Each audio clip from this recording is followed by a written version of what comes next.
Hello बच्चों, आज की इस वीडियो में मैंने एक क्वेश्चन लिया है। देखते हैं क्वेश्चन क्या है। Find a quadratic polynomial who zeros are, उसके जीरोज क्या है 2/3 एंड 4/5। ऐसा हमें क्वाड्रेटिक पॉलिनोमियल लिखना है जिसके जीरोज क्या है 2/3 एंड दूसरा जीरो क्या है 4/5।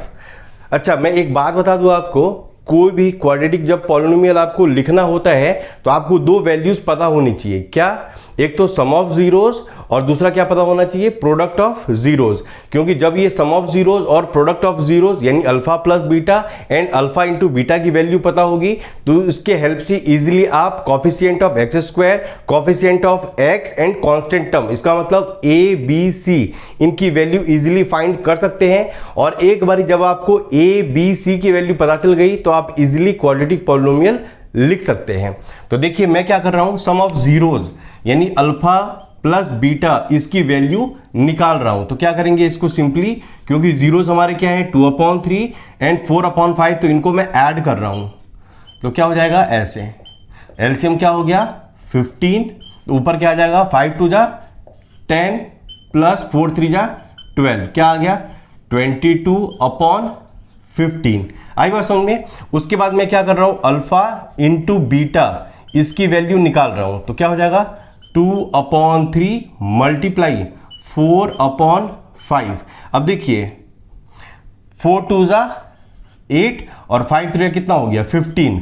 आपको ध्यान क्या रखना है, दोनों के नीचे वाली जो वैल्यू है, जो डिनोमिनेटर वाली वैल्यू है, ये हमेशा सेम होनी चाहिए। लकीली इसमें सेम आ गई है, लेकिन अगर नहीं भी आए ना तो आप इसको सेम कर लेना। जैसे एग्जांपल दे रहा हूं, अगर अल्फा प्लस बीटा की वैल्यू आ गई 2/3 और अल्फा इंटू बीटा की वैल्यू आ गई 4/5, यहां पर डिनोमिनेटर क्या है डिफरेंट है, 3 एंड 5 है। तो आप इसको जो है ना किसी तरह जो भी डिनोमिनेटर वाली वैल्यू है इसको आप सेम कर लो। कैसे सेम करेंगे, तो इसके जो डिनोमिनेटर में है ना इससे आप इसको मल्टीप्लाई कर लो 5/5 से, और इसके डिनोमिनेटर में जो भी वैल्यू है इससे आप इसको ऊपर नीचे मल्टीप्लाई कर लो। क्या आ जाएगा आंसर 10/15 और फिर क्या आ जाएगा 12/15। लेकिन यहां पर सेम है इसलिए इसमें किसी चीज से मल्टीप्लाई करने की जरूरत नहीं है। देखिए अल्फा प्लस बीटा इसकी वैल्यू क्या होती है -b/a, और अल्फा इंटू बीटा इसकी वैल्यू क्या होती है c/a।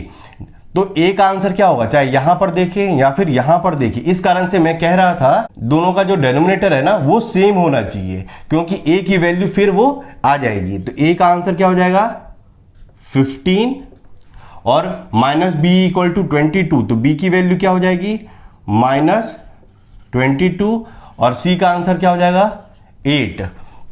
तो इस तरह से जब a, b और c इसकी वैल्यू पता चल गई तो आप इजीली क्वाड्रेटिक पॉलिनोमियल लिख सकते हैं।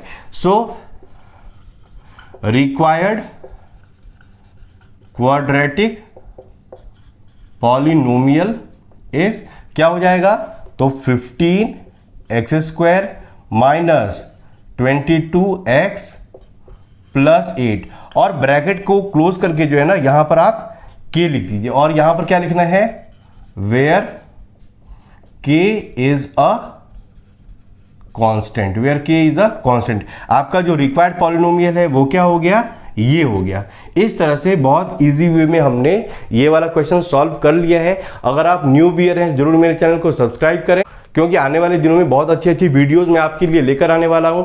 Thanks a lot for watching, thank you.